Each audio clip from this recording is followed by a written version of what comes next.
tsunamis, tsunamis registrados, evidencias de tsunamis en el pasado. Sí, en el Instituto de Geología tenemos un proyecto que es sobre generar mapas de riesgos sobre tsunamis, y para realizar este tipo de trabajos se requiere de hacer un estudio del registro sedimentológico que queda en las costas, tanto en las lagunas costeras como en las zonas de la planicie costera. En este caso en particular estamos trabajando las costas de Colima, Michoacán y Guerrero. Y la importancia que tiene este tipo de trabajos es que estamos buscando evidencias sedimentarias de esas grandes olas que llevan fragmentos de arena de la playa, o inclusive también sedimentos y organismos del fondo marino que llegan por el movimiento de la ola hacia el interior del continente. Y el trabajo que realizamos es a través de trincheras, buscamos este tipo de relictos de sedimentos en el pasado, y a partir de su distribución podemos hacer una predicción aproximada de cómo están ocurriendo este tipo de eventos. En el caso particular de las costas del Pacífico se ve que aproximadamente ocurren 2 tsunamis de olas que alcanzan los 10 metros de altura cada 100 años aproximadamente. Y tsunamis que están ocurriendo con olas que alcanzan los 5 metros, entre 3 y 5 metros, ocurren aproximadamente en un lapso de 25 a 50 años. Entonces es importante que conozcamos cómo han ido ocurriendo en el pasado. Inclusive en el continente, en la República Mexicana, tenemos el registro tal vez del tsunami más catastrófico que ha existido, y este tiene que ver con fenómenos extraterrestres, y es cuando ocurrió la caída del meteorito que se conoce, el impacto de Chicxulub, que se encuentra en las costas de Yucatán. Fue tan intensa la ola que ocasionó este impacto meteorítico, bueno, el cráter tiene 20 kilómetros de diámetro aproximadamente, fue tan grande la ola que ocasionó que encontramos depósitos del tsunami registrados en las rocas en todo México, inclusive en Norteamérica, y en zonas como en el estado de Tamaulipas se encuentran sedimentos que nos indican que las olas llegaron probablemente hasta Sonora, donde se encontraban aproximadamente las costas, colectaron sedimentos que eran parte del continente y llevaron estos sedimentos hasta la altura de Tamaulipas. Entonces estamos hablando de olas de una extensión de muchos kilómetros, de cientos y miles de kilómetros que generó el impacto. Pero esto es un registro interesante, una curiosidad geológica, ¿no?, asociada al meteorito, pero en realidad lo que a nosotros nos interesa es poder tener el registro claro, histórico, de los tsunamis. Por ejemplo, es interesante ver que en la Barra de Potosí, en el estado de Guerrero, el tsunami que está ocurriendo en esa barra no estuvo asociado al sismo del 19 de septiembre, sino a su réplica del 21 de septiembre, la cual tuvo una magnitud de 7.5, y esto ocasionó olas aparentemente que tuvieron entre 3 y 4 metros de altura, y llegó hacia el interior del continente pues alrededor de unos 500 metros. Pero también, por ejemplo, hemos encontrado en el registro histórico que hubo un sismo importante el 28 de marzo de 1787 en las costas de Oaxaca, y inclusive también en la parte sur del estado de Guerrero, y que aparentemente ocasionó olas de 4 metros en Acapulco y olas hasta de 18 metros en la zona de Corralero en Oaxaca, y que alcanzó aproximadamente 6 kilómetros de inundación hacia el interior del continente. Y estos datos no son muy precisos porque son datos históricos, que se encuentran registrados en los archivos históricos de la nación, pero que nosotros estamos trabajando con el registro sedimentario de estos probables sismos. Muchas gracias. Yo creo que entonces, si gustan, pasamos a la sesión de preguntas. Gracias. Xochitl López Barrón, de Radio 1000, por favor.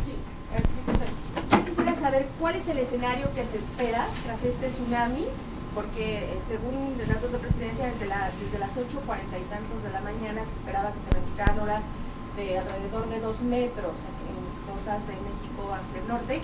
¿Cuál es el escenario concreto que se espera en México?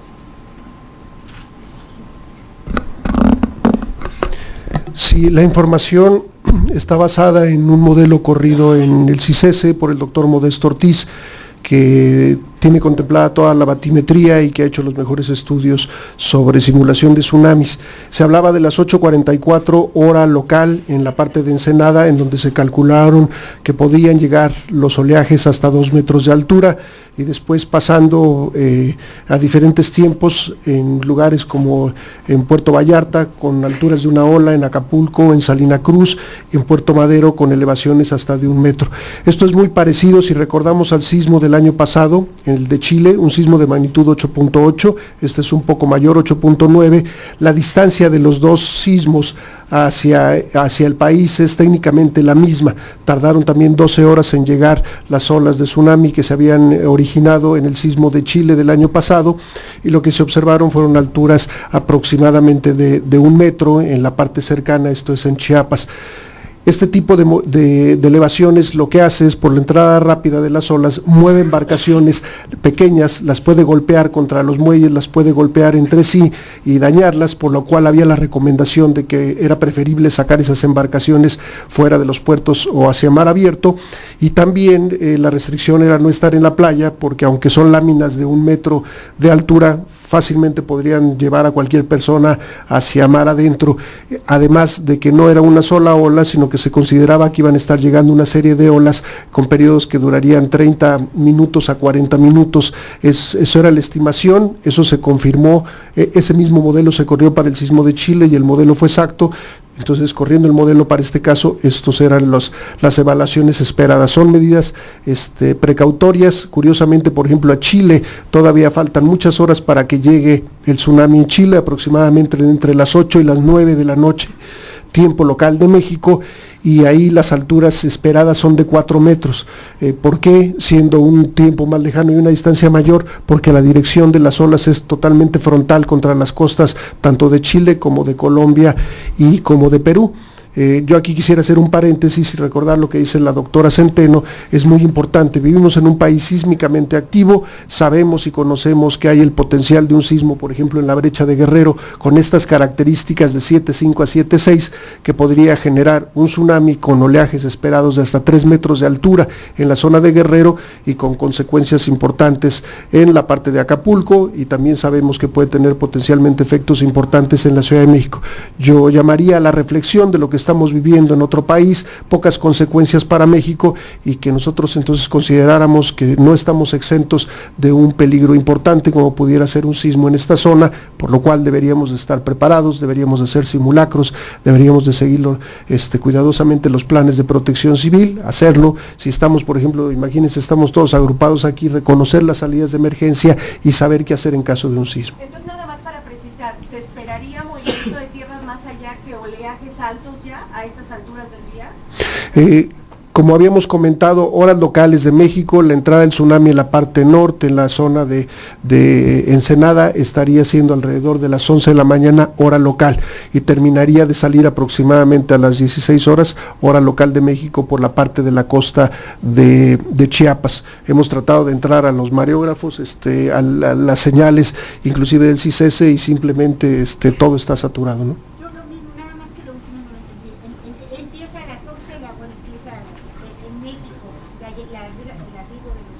Correcto.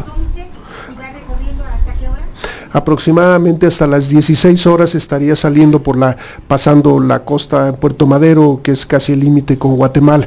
Este es el tiempo de recorrido. En mar abierto estas olas llevan velocidades de 800 kilómetros por hora. Cuando se acercan a la costa y el tirante de agua es menor, lo que sucede es que aumentan su amplitud y disminuyen la velocidad, pero son ondas rápidas. 800 kilómetros por hora es más o menos la velocidad a la que viaja un jet comercial. Gracias. Carlos Ibarra, Televisa, por favor. Ahorita ya contestó la última parte de su exposición, contestó una duda que teníamos acerca de las posibilidades de un fenómeno así en México. Nada más ahora me gustaría que nos precisaran si este punto del que ustedes hablan sería el más álgido, el más representativo, el foco amarillo, si existen otros más a lo largo de los litorales, y si solamente es en el Océano Pacífico, o si también del lado del Atlántico se tiene pues algún foco de atención, digamos, de posible algún posible desastre de esta naturaleza. Gracias. Sí, hay diferentes zonas sísmicas en México. Las principales y las de los sismos mayores son en las zonas en la parte de la costa. Lo dijo bien la doctora Centeno, una de las mejores evidencias de sismos grandes en Oaxaca es este sismo que generó un gran tsunami y también tuvo una magnitud importante. Vale la pena recordar que en Jalisco en 1932 ocurrió el sismo más grande en los últimos 100 años en México con una magnitud de 8.2. El del 85 fue de 8.1 y que también tenemos otras zonas sísmicas cercanas a la Ciudad de México, como es la zona de Acambay, al norte del Estado de México, colindando con Querétaro y con Hidalgo, que en 1912 produjeron un sismo de magnitud 7. Entonces, técnicamente vivimos en un país sísmicamente activo. El año pasado el Servicio Sismológico dependiente de este Instituto de Geofísica registró, catalogó y clasificó 3.400 sismos en la República Mexicana. Esto es aproximadamente 10 sismos por día. Si pudiéramos conseguir nuestro presupuesto con el número de sismos, le aseguro que no nos quejaríamos para nada. Del lado del Atlántico, entonces, no se prevé algún tipo de riesgo, casi todos en el Pacífico. Entonces. La doctora Centeno nos quiere comentar algo. Sí, bueno, quisiera comentar que no nada más los sismos se originan los sismos no son la única causa de la formación de tsunamis, sino también se han visto tsunamis asociados a deslizamientos submarinos. Si llega a haber algún movimiento de sedimentos en las costas hacia el nivel más profundo, lo que ocasiona eso es como si fuera un golpeteo al océano y producen también tsunamis. Entonces también hay registros históricos en el Atlántico y en el Golfo de México de tsunamis asociados, que son asísmicos, que son asociados a estos deslizamientos. Y nada más para de alguna manera complementar lo que nos dijo el doctor Valdés, bueno, vemos que aproximadamente en 270 años han ocurrido 56 tsunamis de diferente magnitud, y esto incluye aquellos tsunamis que producen oleaje menor a 1 metro, que no son tan grandes. Aquí, eso es en la costa del Pacífico. Gracias. Rafael Guadarrama, de Canal 11, por favor. Buenas tardes. Sí, bueno, no sé si pudieran precisar un poco más cómo es que se va generando los tsunamis, paso a paso, un poco más detallado el proceso de este fenómeno, a partir de qué fuerzas, pues, o a partir de qué magnitud se vuelve más peligroso los tsunamis, y también si nos pudieran detallar un poco más sobre el sistema que tienen de coordinación o de información internacional, qué tan preciso es y bueno, a partir de él, qué tanto menos riesgosos se han vuelto este tipo de fenómenos en los últimos años. No sé si existan indicadores en ese sentido. Gracias.